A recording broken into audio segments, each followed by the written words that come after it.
Welcome to the Factorologist. Today, 8 gratuitous facts about tipping. In America, the act of tipping, chipping in a little extra on top of a bill in recognition of service workers, is both customary and controversial. How much is polite to tip? And how did tipping even come to be in the first place? Is it just an American thing? These 8 facts about tipping help answer some questions about when to tip, how tipping evolved, and where you might not want to tip. Number 1. Tip is not an acronym.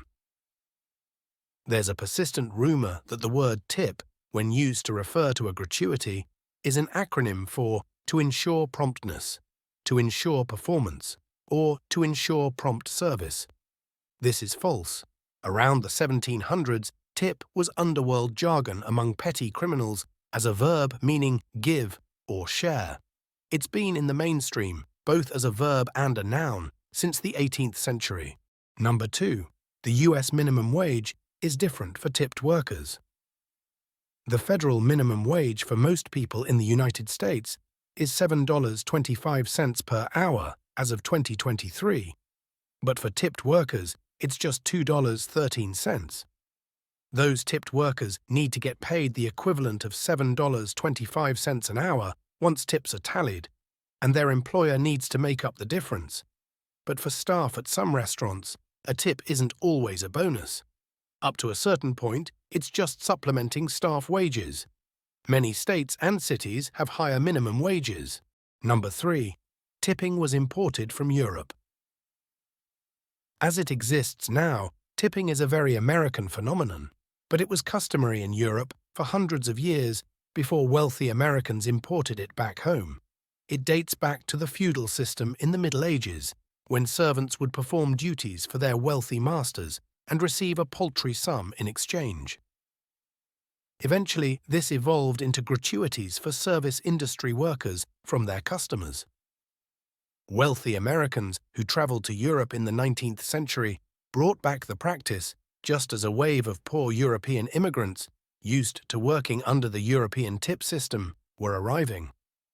The idea got major pushback at the time as un-American, but tipping picked up after. Number 4. U.S. tipping has roots in slavery. When recently freed former enslaved folks entered the U.S. workforce after the Civil War, many had few employment prospects. So restaurants would hire them, but force them to rely on tips for payment instead of a reliable wage. 6 states then abolished tipping in an attempt to force employers to pay their employees, but those bans were eventually overturned.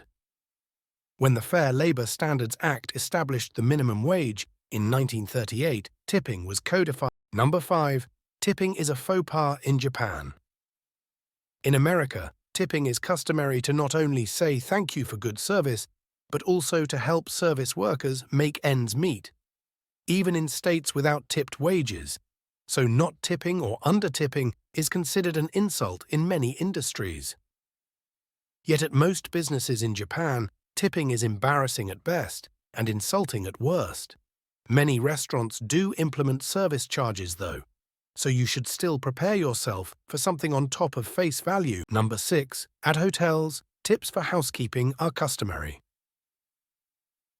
When you're staying at a hotel, at least an American hotel, it's customary to tip the housekeeping staff.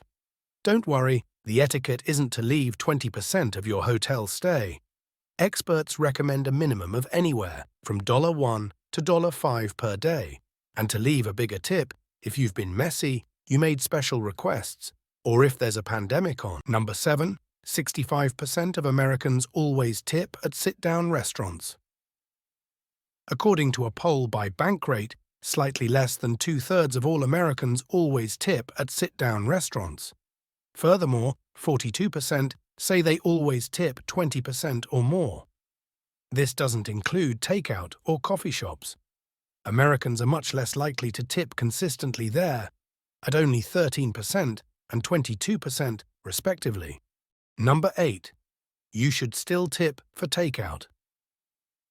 Americans are far less likely to tip when they get takeout versus when they sit down to eat because they're not getting table service, but restaurant staff still work to prepare your food and package it up. You may not be expected to tip as much, but a little something is still warranted.